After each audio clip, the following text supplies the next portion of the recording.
ஆமென்.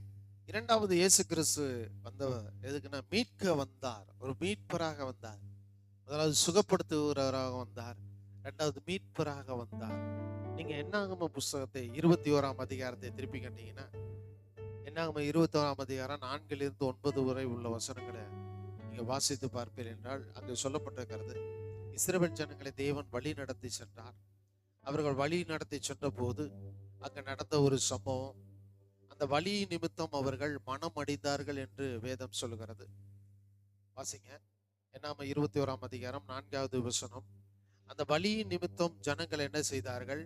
மனம் அடிவடைந்தார்கள். சோர்வு வந்துட்டது, சோர்வடைந்து விட்டார்கள்.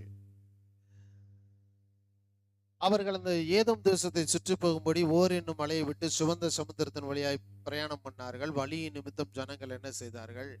மனம் அடிவடைந்தார்கள்.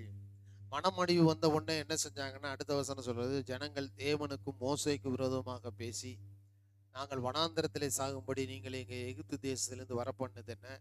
இங்க அப்பமும் இல்லை, தண்ணீர் இல்லை, அற்பமான உணவு எங்கள் மனதுக்கு வெறுப்பாயிருக்கு. தேவனுக்கும் மோசேக்கும் விரோதமா பேசினாங்க.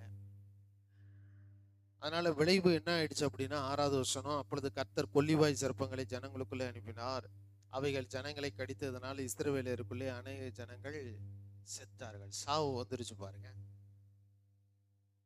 7வது வசனம் சொல்லுகிறது, ஜனங்கள் உடனே மனம் திரும்பினாங்க. அதனால் ஜனங்கள் மோசேயின் இடத்தில் போய், நாங்கள் கர்த்தருக்கும் உமக்கும் விரோதமாய் பேசினதனால் பாவம் செய்தோம், சர்ப்பங்கள் எங்களை விட்டு நீங்கும்படி கர்த்தரை நோக்கி விண்ணப்பம் பண்ண வேண்டும் என்றார்கள். மோசே ஜனங்களுக்காக விண்ணப்பம் பண்ணினான். பாவத்திலிருந்து மனம் திரும்பினாங்க, தாங்க செய்த தவறை உணர்ந்தார்கள், அவர்கள் மனம் திரும்பினார்கள். அதன் விளைவு என்ன ஆயிடுச்சு அப்படின்னா, 8வது வசனம், அப்பொழுது கர்த்தர் மோசேயை நோக்கி, நீ ஒரு கொள்ளிவாய் சர்ப்பத்தின் உருவத்தை செய்து அதை ஒரு கம்பத்தின் மேல் தூக்கி வை. கடிக்கப்பட்டவன் எவனோ அவன் அதை நோக்கி பார்த்தால் பிழைப்பான் என்றார். பாருங்க, தேவன் ஒரு வழியை உண்டு பண்ணாரு இஸ்ரவேல் ஜனங்கள் பிழைப்பதற்கு.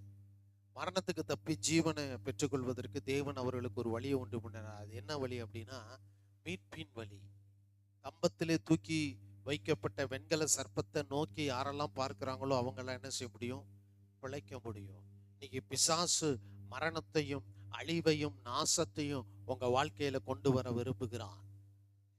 இன்னைக்கு உங்க பிசாசு உங்க வாழ்க்கையில தரித்திரத்தை, வியாதிய, போராட்டத்தை, மனமடிவை, பற்கடிப்ப, கண்ணீரை, கசப்ப கொண்டு வந்து விதைத்து உங்க வாழ்வை அழிக்க நினைக்கிறான். இப்படி பிசாசு உங்களை அழிக்க நினைக்கிற இந்த நேரத்துல நீங்கள் சிலுவையில் தூக்கப்பட்ட இயேசுவை நோக்கி பார்ப்பீர் என்றால் பிழைத்துக் கொள்வீர்கள்.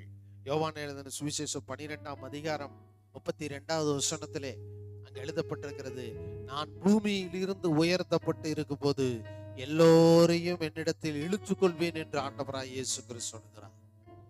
நீ கஷ்டத்துல, கண்ணீரில, வியாதியில, தரித்திரத்துல, போராட்டத்துல, பாடுகள்ல, உபத்திரவங்கள்ல, வேதனைகள்ல, சஞ்சலங்கள்ல, கசப்புகள்ல, கண்ணீரில வாழ்ந்து கொண்டிருக்கிற ஒவ்வொருவரையும் இயேசு கிறிஸ்து சிலுவையிலே உயர்த்தப்பட்ட இயேசு கிறிஸ்துவை நோக்கி நீங்கள் பார்ப்பீர்கள் என்றால் உங்கள் வாழ்க்கை தலைகீழாக மாற்றப்பட்டு நீங்கள் ஆசீர்வதிக்கப்படுவீர்கள்.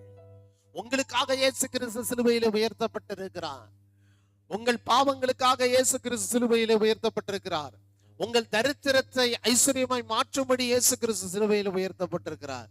உங்க கண்ணீரை களிப்பான நீர் ஊற்றாய் மாற்றும்படி இயேசு சிலுவையிலே உயர்த்தப்பட்டிருக்கிறார். உங்களுடைய பாவங்களுக்காக உங்களை நீதிமான்களாக்கும்படி, உங்கள் பாவங்களுக்கான தண்டனையை ஏற்றுக்கொள்ளும்படி இயேசு சிலுவையிலே உயர்த்தப்பட்டிருக்கிறார். உயர்த்தப்பட்ட இயேசுவை நோக்கி பார்க்கிற ஒவ்வொருவரும் பிழைத்துக் கொள்வார்கள் என்று வேதம் சொல்கிறது. இயேசுவை நோக்கி பார்க்க பழகுங்கள் தெய்வ பிள்ளைகளே. இயேசுவை நோக்கி பாருங்க. அங்கே இங்கேயும் பார்க்காதீங்க, இவங்களையும் பார்க்காதீங்க, வியாதியும் தரித்திரத்தையும் பார்க்காதீங்க, வேதனை உண்டு பண்ணுகிற மனிதர்களை பார்க்காதீங்க. இயேசுவை நோக்கி பார்க்க பழகுங்கள். அவர் தான் உங்களை பிழைக்க வைக்க முடியும். அவர் தான் உங்களை உயர்த்த முடியும். அவர் தான் உங்களுக்குள்ள இருக்கிற பாவத்தை நீக்கிட்டு பரிசுத்தத்தை கொண்டு வர முடியும்.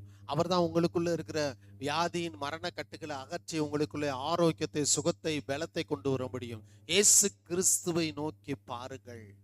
அவரே உங்களை பிழைக்க வைக்கிறவராக இருக்கிறார். ஆமென்.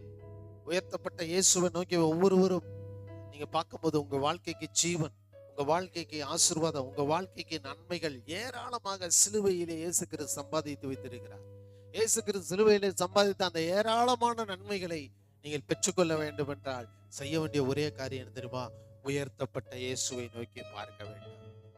இயேசு கிறிஸ்துவை பிதாவாகிய தேவன் ஒவ்வொருவரையும் மீட்கும்படி சிலுவையிலே உயர்த்தி வைத்திருக்கிறார். சிலுவையில் உயர்த்தப்பட்ட இயேசுவை நீங்கள் பார்க்கும் போதெல்லாம் நீங்கள் உயர்த்தப்படுவீர்கள்.